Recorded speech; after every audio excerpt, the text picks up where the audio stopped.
Bismillahirrahmanirrahim. Assalamualaikum warahmatullahi wabarakatuh. Alhamdulillah, wassalatu wassalamu ala rasulillah amma ba'dah. Saudaraku muslimin dan muslimat dimanapun berada, kembali kita lanjutkan belajar ngaji hadis Nabi Muhammad SAW. Pada kesempatan berbahagia ini, masih bab jihad kitab perjuangan. Judul pagi hari ini adalah bagian lebih untuk pasukan berkuda. Ya, saudaraku muslimin dan muslimat dimanapun berada, sebelum membacakan sebuah hadis, sebagai pendahuluan, kata pengantar bahwasanya ada bagian yang lebih yang diatur ketika pembagian harta rampasan perang atau ghanimah. Mengapa demikian? Mengapa ada bagian yang tidak sama atau yang dilebihkan ketika ghanimah ini sudah dibagi sekian persekian, ya, humus seperlimanya adalah untuk Allah Rasulullah dan perbendaharaan umat Islam, sementara 4/5-nya adalah dibagi rata untuk semua pasukan yang ikut berperang. Lantas ada detail lagi, ada tafsir lagi bahwasanya untuk pasukan berkuda yang mengendarai kuda ini mendapatkan bagian 1 dibanding 3 bagian. Ya, saudaraku muslimin dan muslimat dimanapun berada, hal inilah bentuk rasa keadilan yang Nabi SAW ingin wujudkan. Kenapa demikian? Sebab kuda ini harganya mahal. Sebagai alat perang, kuda yang tidak takut dengan perang, kuda yang bisa memecah tentara musuh, bisa bermanuver, bisa bergerak dengan sangat cepat, itulah kuda yang istimewa. Harganya bisa sampai 400 juta kuda perang. Kalau zaman sekarang ini ibaratnya pesawat tempur. Satu pesawat tempur Rafael F-35 ataupun Sukhoi ini bisa mencapai 1,3 triliun. Harga yang sangat mahal. Sedemikian halnya dengan kuda. Kuda harganya mahal pada waktu pembeliannya, perawatannya pun tidak mudah, sehingga pemiliknya menanggung beban logistik saat mengikuti peperangan dengan biaya yang cukup mahal. Pasukan berkuda memiliki peran taktis dalam perang, seperti serangan cepat, mengejar musuh yang melarikan diri, serta menentukan kemenangan dalam perang Uhud, perang Hunain. Ini pasukan kuda berada di baris depan. Ini kemudian menyerang dengan cepat, bermanuver, kemudian sangat berjasa. Kemudian syariat menetapkan bonus penunggang kuda sebanyak 1 bagian untuk dirinya dan 2 bagian untuk kudanya. Ya, hal inilah yang kemudian memotivasi kaum muslimin untuk membeli dan menyiapkan kuda perang sebagai kekuatan militer dalam surat Al-Anfal ayat 60.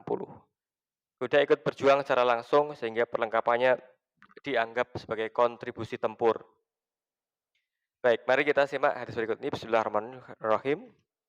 Wa anhu qala qasama Rasulullah sallallahu alaihi wasallam yauma Khaibar bil firasi syahmain walir rijal walirrajili sahman.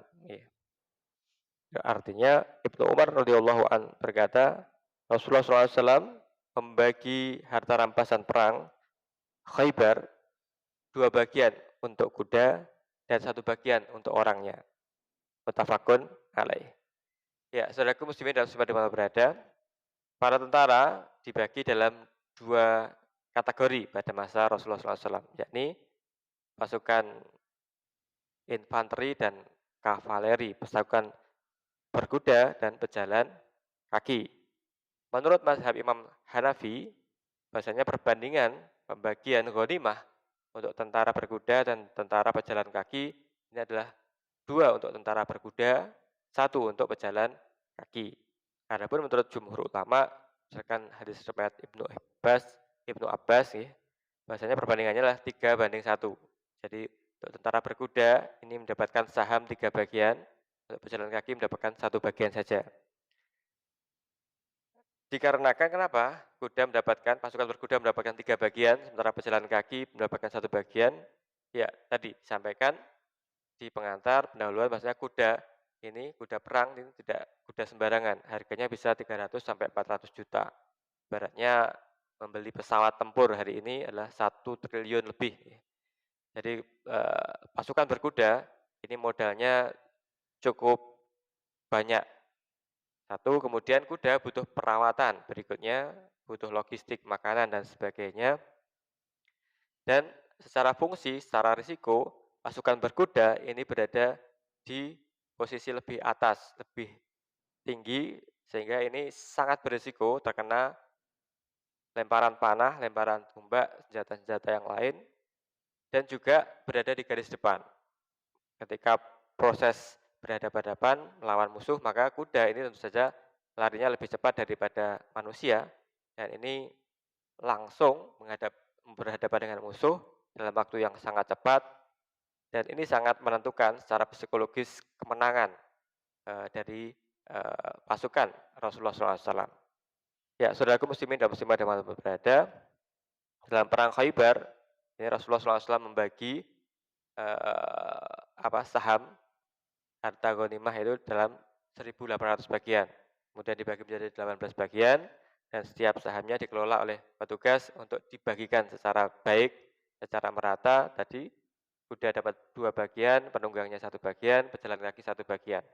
Jadi menurut jumhur ulama ini 3 bagian untuk pasukan yang mengendarai kuda dan 1 bagian untuk pasukan yang berjalan kaki. Ya, saudaraku muslimin dan muslimat dimanapun berada, dalam Islam keadilan bukan berarti membagi tanpa ada teori. Ya. Namun inilah membagi dengan teori, dengan besarnya risiko, besarnya pengorbanan, besarnya permodalan, sehingga di dalam perang pun ada pembagian yang bernilai keadilan, memenuhi rasa keadilan, yakni 3 bagian untuk pasukan berkuda dan 1 bagian untuk pasukan berjalan kaki. Karena besarnya risiko dari penunggang kuda yang berada di lebih atas posisinya bisa terkena lemparan panah, tumbak, dan senjata-senjata perang lainnya, serta secara manuver, secara kecepatan taktis, kuda ini sangat dibutuhkan di dalam peperangan, sangat membantu psikologi yang dibangun untuk segera memenangkan peperangan, membawa informasi cepat, penyerangan cepat, penyerbuan cepat, dan sebagainya, dan sebagainya. Inilah, saudaraku muslimin dan muslimat yang berada, di dalam Islam faktor risiko berbanding lurus dengan penghargaan yang diajarkan oleh Rasulullah SAW. Pekerjaan yang berbahaya dan berisiko tinggi diberikan penghargaan yang lebih tinggi. Ya, saudaraku muslimin dan muslimat yang berada, semoga ada manfaatnya. Terima kasih atas perhatiannya. Assalamualaikum warahmatullahi wabarakatuh.